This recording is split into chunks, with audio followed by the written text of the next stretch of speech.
In my family, we used to love Mexican, and then when we all went low carb, we just stopped eating it because we needed the wraps to wrap everything up. But what happens if you could make a tortilla wrap nice and healthy and low carb? I mean, you could then use it for Indian foods, you can use it for Mexican foods, you can use it for almost everything. But is it possible?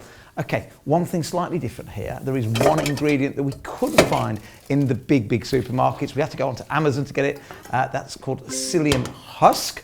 You can do it without, but it really, in our recipe, you need it. So go and get that from Amazon or wherever else you get it. Maybe some supermarkets, but certainly not the one we went to. So Emma, tell me all about tortilla wraps. Right, so we are going to be making something really simple. I mean, it doesn't require a lot of method, really. You're going to be grabbing yourself a glass bowl, a mixing bowl. We're going to be adding in our coconut flour. We've got 50 grams.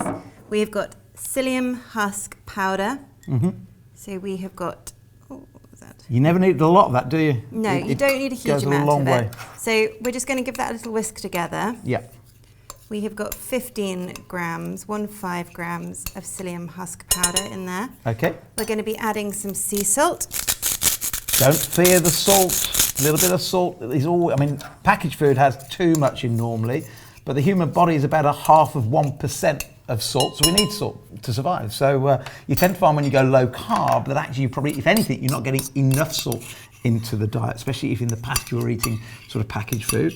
We're going to be adding Greek yogurt. Okay. So we have got 50 grams of Greek yogurt. So we've got our Greek yogurt in there. Yep. We're now adding 15 grams of olive oil. Now this is going to stop it sticking in your pan. Okay. So you're not going to really need to grease your pan as well, which obviously makes life a little bit easier. And then we're also going to be adding water. So we'll start mixing that in. Psyllium husk obviously absorbs so much water. Yeah. So we're going to be adding in our And you can get it, as we've got it here, as a fine powder. Sometimes you can get it a bit coarser as well. And I guess you just got to, it probably takes different amounts of water depending on how your psyllium husk gets delivered to you. But we're using the fine powder, which probably, if anything, might soak up a bit more. It will. This is all a case of playing it by ear, isn't it, now at this point? You're creating a dough, okay? Yeah. So you want it to hold together, but let's just do this. Oh, how's that turned on? Look, we've got 150 grams of water, same as 150 mils. Yeah. Okay, so that's soaked up lots. And then what we're going to do is we've created that into a nice dough. It's tacky to touch, but you can pick it out and you can roll it. Yep. We've got 2 pieces of baking parchment, baking paper, just here. We've got a nice dough. It's a clean dough. It's not, it's not sticking to my fingers. Yep. And then... It's interesting, no eggs in this one. I guess that's just because of the yogurt, and the psyllium husk means that you don't need to use the eggs in this one. Well, psyllium husk is also quite good at mimicking gluten in a recipe. So you don't need that flour, that added flour. Look, it holds together nicely. So we can put, we could pop that straight into the pan. Or we could pop that between some greaseproof paper and just nice flatten it out. Or you've got a rolling pin.